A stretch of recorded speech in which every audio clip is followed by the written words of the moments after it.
Simon, tell us a little bit more about the Wildlife Foundation. It's been around for 40 years. I started as a little hobby back in the 1980s, and it was literally just that. I came home from work, take a couple of animals in every now and then, and it just mushroomed. I mean, it went berserk, so much so that in 1987 we became a charity, and it got even bigger.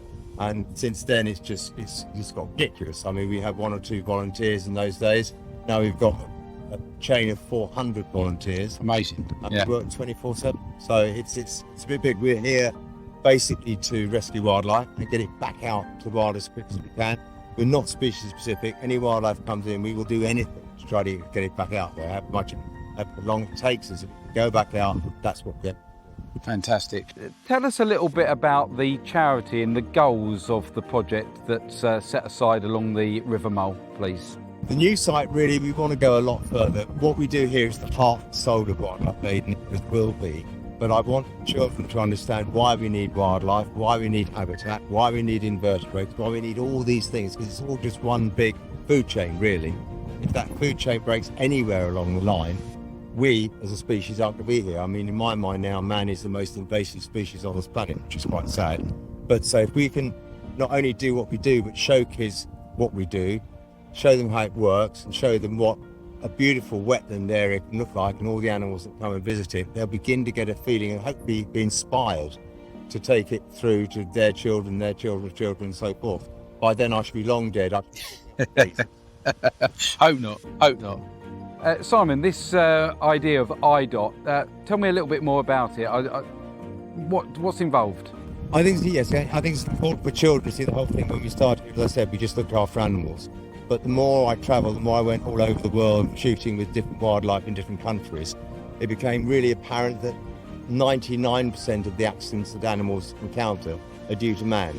So what we've got to try to do is educate children as to this, why that happened and how we can avoid it for the future. So I then dreamt up something called IDOT, which is I do one thing, because we get all these words from all these sort of big scientists and ecologists and environmentalists saying, the planet's in trouble, we've got to do something about it. But nobody actually says what. We all expect somebody else to do it, governments to do it, corporates to do it. But actually, you think, well, there's no point me doing anything, so it doesn't make any difference. But if everybody did one action a day, picked up a piece of litter, turned their tap off once a day, just one action a day in the UK alone would be 24 billion actions a year. Now that will in itself start to make a difference, and hopefully will train the big corporates and the governments to do something about it as well. So IDOT really, I mean, to me, the new centre is my IDOT legacy to whoever. So that's how it'll go forward, and IDOT will be the centre for them.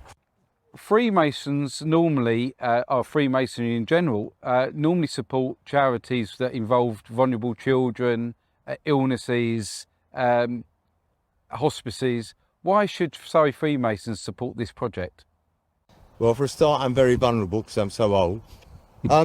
I think really when it boils down to it, there are thousands of charities out there, all very deserving. Obviously, children deserve the most, but I mean, this whole project is centred toward children. It's trying to show them what we do. And in fact, by helping the children understand, it actually gives them a way to get out, that you don't get so stressed. You go down and walk around any sort of nice area, be it woodland or waterways, it calms you down. So it is for children. It is an educational thing. So we're hitting children educational, and and vulnerable people can come and work with us as well. So we have all types of people coming to help us, from disabled to all sorts of different able people to come and help us with wildlife aid. So it's a very community-based thing, and the centre of it must always be for the children. It must be for the future generations. Simon? Yes, Colin? What specifically can our members do to actually help, both as groups and individually?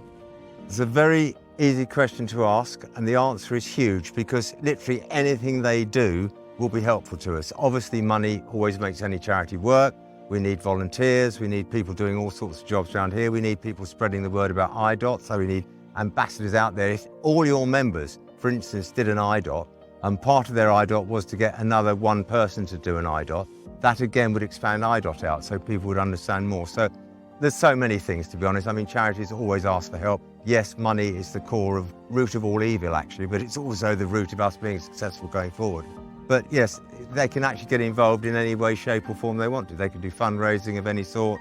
As I say, IDOT, they can come and work here. all sorts of things. Spread the word, guys, spread the word. So each lodge could become an ambassador. It would be brilliant. Spread the word out. Yeah, absolutely. I think the more people that understand, it will spread. It's got to be an organic thing. It's got to come slowly. But, with a group like yours behind it, which is so big, you could have so much effect for us. You could do so much benefit and it would get the word out there quicker. And obviously, the planet's in a very dangerous, precarious place. We've seen the fires, we've seen the floods, we've seen all the natural disasters getting more and more frequent. And this is what we've got to try to slow down. I don't think we're ever going to stop it. But if we can slow it right down, it gives the future generations a bit of a better chance than they've got at the moment. A bit more time, that's it. Buying time. Paying it forward, what it's all about. Yeah. Thank you, Simon, for that insight into what you're doing. And I have to say, I have to congratulate you. If it wasn't for people like you, we wouldn't have a planet. Well, thank you very much. Not a problem. Brethren, please keep an eye out on Surrey Risings, all the other social media and all the other posts that we do.